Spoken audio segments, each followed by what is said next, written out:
শ্রীলঙ্কায় চতুর্থ দিন আমরা কাটিয়েছিলাম একদম শান্তিপূর্ণভাবে, যেহেতু সেদিন ছিল ভেসাক ডে। তাই আমরা সেদিন বাইরে কোথাও যাইনি, শুধুমাত্র বিহারেই ছিলাম। এখানে আমরা পিলিয়ানা শহরের আশেপাশে অনেক বিহার ছিল। সেখান থেকে আমরা আমাদের লোকেশন অনুযায়ী কাছে যে বিহারগুলো আছে সেখানে যাওয়ার সিদ্ধান্ত নিলাম। যেহেতু ওই দিন কোনো গাড়ি পাওয়া যাচ্ছিল না, তাই আমরা সিদ্ধান্ত নিলাম আমরা কাছে যেই বিহারগুলো আছে সেগুলোতে গিয়েই ভেসাক ডেটা পালন করব। শুরুতে আমরা চলে গেলাম এই বিহারটাতে। আর তাদের বিহারগুলো এত সুন্দর করে সাজানো, অনেক বড় স্পেস, সুন্দর গাছপালা, সব দিকে সাজানো গোছানো বিহার। এখানে অনেক মানুষ ছিল, কিন্তু তাদের কোনো আওয়াজে আমাদের কানে আসছিল না। তারা এত বেশি নীরবতা পালন করে, আর বিহারে হলে তো সেটা কথাই নেই। আর এই বিহারটাও ছিল অনেক বেশি সুন্দর, সাজানো গোছানো। শতবর্ষী এই বোধিবৃক্ষগুলো তারা ভীষণভাবে সুন্দর করে সাজিয়ে রেখেছে চারিদিকে ওয়াল দিয়ে। অনেক অনেক বিশাল একটা বোধিবৃক্ষ। আর আজকের এই পবিত্র দিনটা আমরা শুধু বিহার পরিদর্শন করে কাটালাম।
প্রথম বিহারটা দেখে আমরা এরপর চলে আসলাম আরেকটু হেঁটে সামনে আরও একটি সুন্দর বিহারে।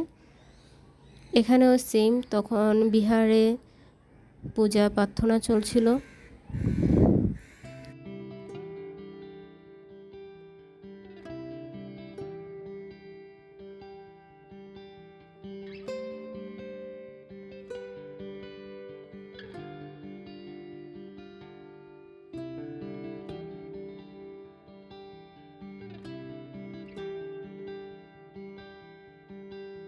আর এই বিহারগুলো ভীষণ এস্থেটিক।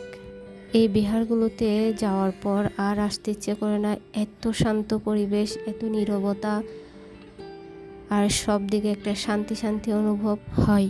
এখানে অনেকে বসেছিল, ধ্যান করছিল, আবার অনেকে দেশনা শুনছিল। আমরা কিছুক্ষণ এখানে বসেছিলাম, বাইরে তখন হালকা বৃষ্টিও হচ্ছিল।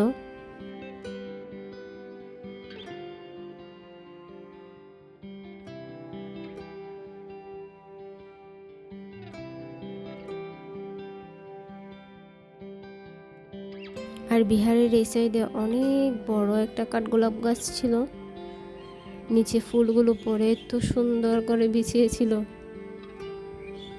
অনেক সুন্দর এই ফুলটা।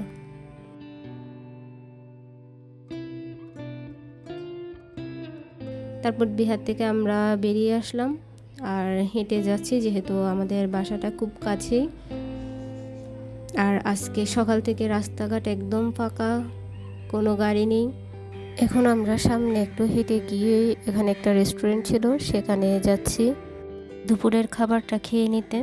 দুপুরের খাবারটা বাইরে খেয়ে আমরা বাসায় যাব। আর এখানে আমাদের খাবারে ছিল একটা স্যালাড ছিল, চিকেন ছিল, পারিপ্পো ছিল, আলু ছিল, তারপর মাশরুম ছিল, তারপর একটা ফিশ বল ছিল, আর একটা আচার ছিল। বেগুন দিয়ে তারা খুব মজাদার একটা আচার তৈরি করে, সেটাই, সাথে পাঁপড়, চানাচুর। কি সুন্দর কম্বিনেশন, তাই না? তাদের খাবার দাবার আমার ভীষণ ভালো লেগেছিল, এই রেস্টুরেন্টের বিশেষ করে। আর রেস্টুরেন্টটাতে আমরা যতবারই গেছি ততবারই তারা ভীষণভাবে আমাদের আপ্যায়ন করেছিল। খাওয়া দাওয়া শেষ করে আমরা বাসায় চলে আসি।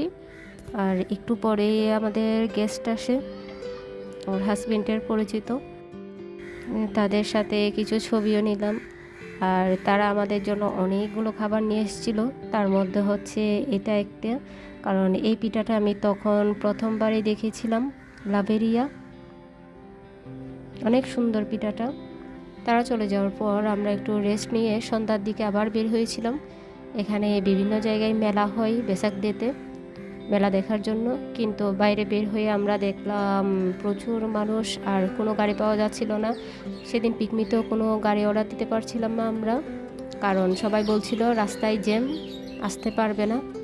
ওখানে কিছুক্ষণ দাঁড়িয়েছিলাম আর আইসক্রিম খাচ্ছিলাম। আর এগুলো হচ্ছে ফ্রি আইসক্রিম। ভেসাক ডেতে শ্রীলঙ্কায় প্রতিটা মোড়ে, প্রতিটা জায়গায় এভাবে ফ্রি খাদ্য বিতরণ করা হয়, সকাল থেকে একদম রাত পর্যন্ত। আমরাও পেয়ে গেলাম ফ্রিতে আইসক্রিম।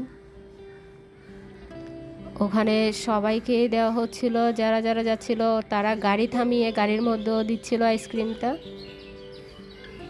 আমরা 2-3টা করে আইসক্রিম খেলাম, অনেকক্ষণ দাঁড়িয়েছিলাম। লাস্টের দিকে আমরা চিন্তা করতেছি বের যখন হয়ে গেছি তাহলে একটু হেঁটেই আসি।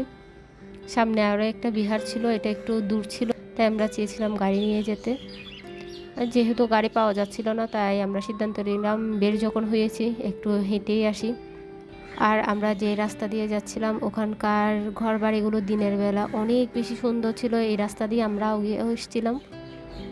আর রাতে সবার ঘরের সামনে বেসাক কুডুগুলো জ্বলছিল।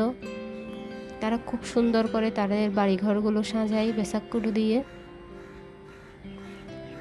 তারপর আমরা বিহারে চলে আসলাম। বিহারে আসার পর এখানে প্রচুর মানুষ ছিল। কিছুক্ষণ আমরা আতশবাজি দেখলাম। তারপর এখানে একটা তোরণ করা হয়েছিল, অনেক সুন্দর এই তোরণটা। এটা আমার লাইফে ফার্স্ট টাইম দেখা।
දැන් මේ අවුරුදු ගානක් ගිහලා අවුරුදු 21ක් සම්පූර්ණ සිල්පද විශේෂයෙන්ම සුරා පානය කියන අවසාන පදයේ හැමලෙම කැඩෙනවා. ඒක කැඩනම අනිත් සියලු පද ටික කැඩෙනවා. ඒ නිසා සතගේ විශ්වර නකුණා මග කරුණාවෙන් සිත සුවය රජමහා විහාරස්ථානයට පැමිණෙන බැතුමුතුන් වෙනුවෙන් විශේෂ සායනයක් ඔවුන් පවත්වනවා. ඉතින් හන්දිපත්තු දාව දනිස් අමාරු ඇතුළු සියලු වේදනාවන්ට සහනය සලසන්න ඔවුන් සූදානම් වෙලා ඉන්නවා. ඒකත් අපි අනිවාර්යයෙන්ම මතක් කරන්න ඕනේ. ඒ වගේම තමයි කුමුදු අපි මතක්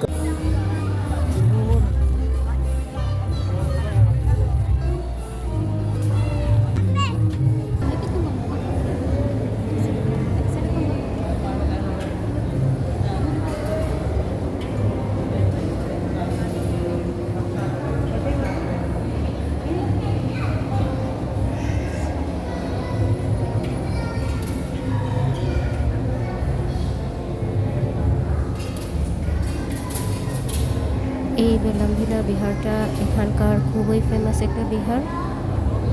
এখানে আমরা প্রার্থনা সেরে বিহারটা দেখলাম। অনেক সুন্দর কারুকার্য এই বিহারের প্রতিটা কোনায় কোনায়।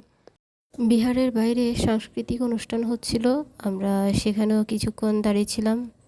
খুব সুন্দর একটা বুদ্ধ পূর্ণিমার গান শুনলাম। এখন আমরা বাসায় চলে যাব, কারণ অনেকটাই রাত হয়ে গেছে। আর তাছাড়া এর পর দিন আমরা চলে যাব কলম্বো ছেড়ে, কলম্বো থেকে ক্যান্ডি, আর সকাল সকাল আমাদের ট্রেন। তাই সেদিনের মতো চলে আসছিলাম, খেয়ে দিয়ে ঘুমিয়েও পড়বো তাড়াতাড়ি। দেখা হবে অন্য আরেকটি ভিডিওতে। সে পর্যন্ত সবাই ভালো থাকুন, সুস্থ থাকুন।